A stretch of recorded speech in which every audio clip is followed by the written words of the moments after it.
Senhor Primeiro-Ministro, o seu partido na Madeira decidiu que a maioria é feita por um único deputado. Ninguém podia imaginar que, mais jardinista do que jardim, o senhor dobraria a parada. Não houve no debate da especialidade deste orçamento, presente na Assembleia, um único membro do Governo que tivesse participado no Conselho de Ministros que decidiu o orçamento. Um único. O Ministro das Finanças teve tempo para ir a um colóquio do PSD no Hotel Ipanema Park, mas não quis discutir aqui com o Parlamento que decide nem uma linha deste orçamento. E por isso, Sr. Primeiro-Ministro, homem de protocolo como é, eu quero dizer-lhe aqui à sua frente que o Governo se comportou como um rufião mimado, que mostra que não sabe as suas obrigações. E é por isso mesmo que há aqui uma oposição que não se verga perante a arrogância, que discute o orçamento e que assume responsabilidade perante o país. É claro que nestas 6 semanas houve um silêncio neste Parlamento. O Governo da Europa não fala. Na Europa está tudo bem. Há eurobonds? Grande ideia. A senhora Merkel não quer os eurobonds? Pois claro que tem razão. Vai haver um euro a 3 velocidades? Deslumbrante. Portugal cabe nesse euro? Com certeza que sim. Portugal não cabe? Com certeza que sim. Sr. Primeiro-Ministro, o Governo não existe na Europa. E não existe quando a União Europeia está a destruir a Europa e aquilo de que todos os europeus precisam na Europa.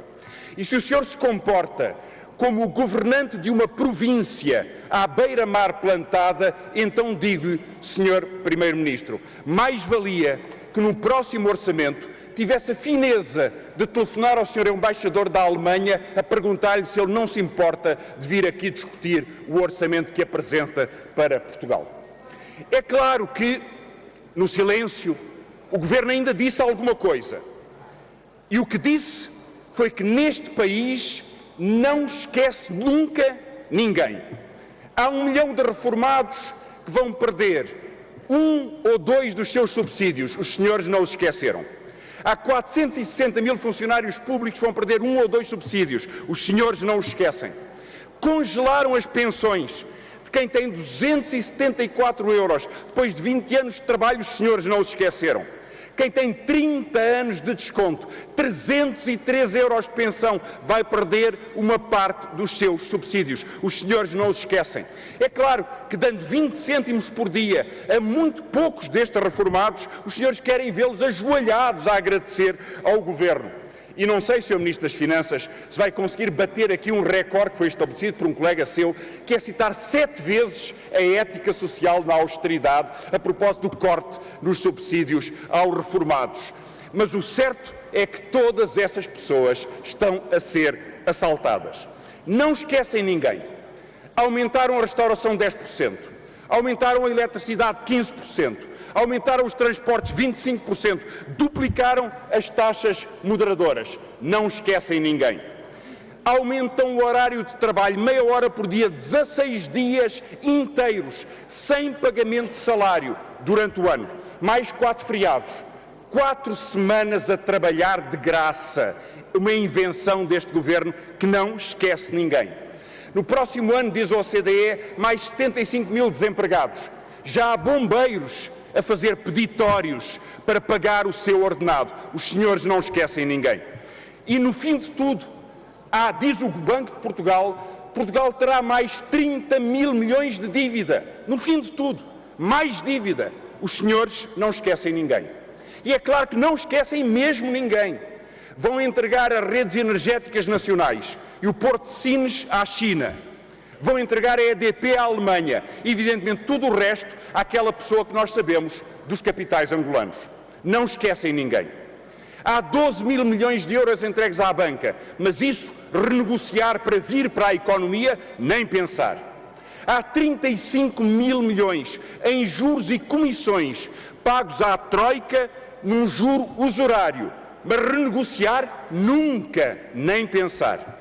Parcerias público-privado, 12% de juro que lhes é pago. É o país que mais paga na Europa em percentagem do PIB. Renegociar, nem pensar. Sr. Primeiro-Ministro, nem quando lhe perguntam sobre um automóvel que salta de ministro para ministro. O senhor é capaz de dizer que esse contrato é renegociado. Há um frémito de indignação na direita. Renegociar um contrato, nós, gente séria, nunca. Agora, se for salário, se for horário de trabalho, se for saúde, se for educação, claro, vamos a eles. Nós não esquecemos ninguém. E por isso mesmo, nós sublinhamos, Sr. Primeiro-Ministro, que aqui é tempo de combater o abuso. Porque o abuso deste orçamento, sociedades gestoras de participações, benefícios de capital, é o que permitiu a total impunidade, a desvergonha neste país. Sr. Primeiro-Ministro, nós estamos atentos.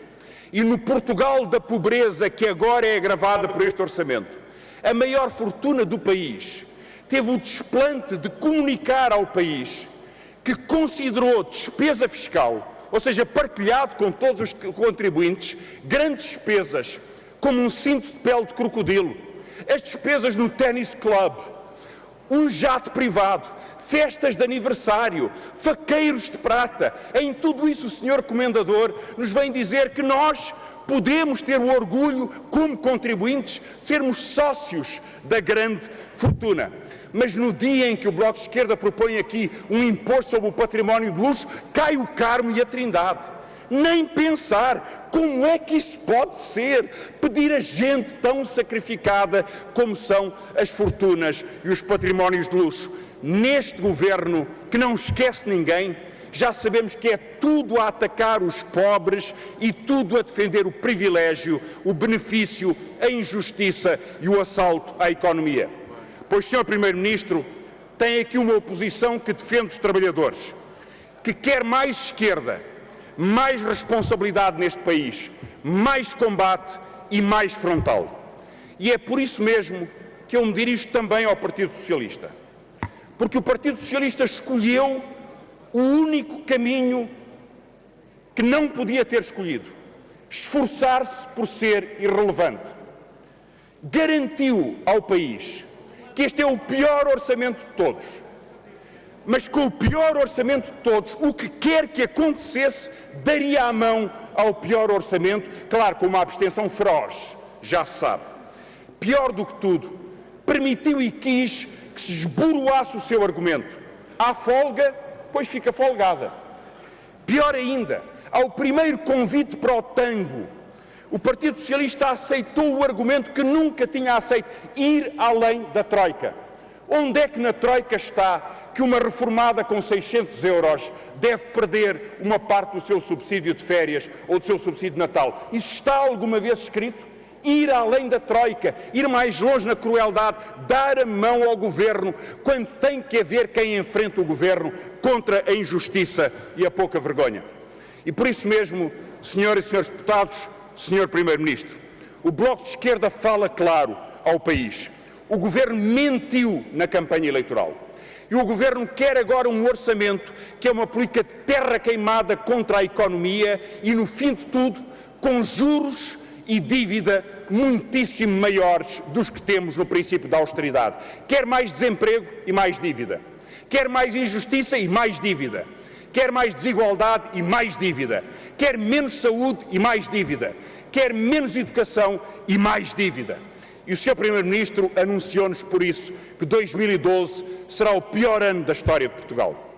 Pois fique sabendo, Sr. Primeiro-Ministro, o primeiro dia do ano 2012 foi o dia da greve geral da semana passada. E ela demonstrou que 2012 é um tempo de cidadania, é um tempo de democracia, é um tempo de responsabilidade. E aqui tem um partido, aqui tem o Bloco de Esquerda, que na luta pelos trabalhadores, pelos contribuintes e pelos injustiçados, procurará esforçar-se-á e lutará por fazer deste ano um ano de combate contra a mentira, contra a arrogância, contra a prepotência, contra a injustiça e contra a bancarrota em que o senhor quer mergulhar Portugal. Porque acreditamos nos nossos, porque acreditamos neste país, porque não nos esquecemos dele. Não nos esquecemos do combate contra a injustiça, não nos esquecemos da economia, não nos esquecemos do emprego, Não nos esquecemos de jovens precários e, por isso, Sr. Primeiro-Ministro, vamos à luta. Nesta luta, como dizia essa de Queiroz um dia, o Governo, que é uma nódoa, não sei se sairá com benzina, mas certamente cairá como um edifício podre perante um país que precisa de mais, de melhor e de outra seriedade.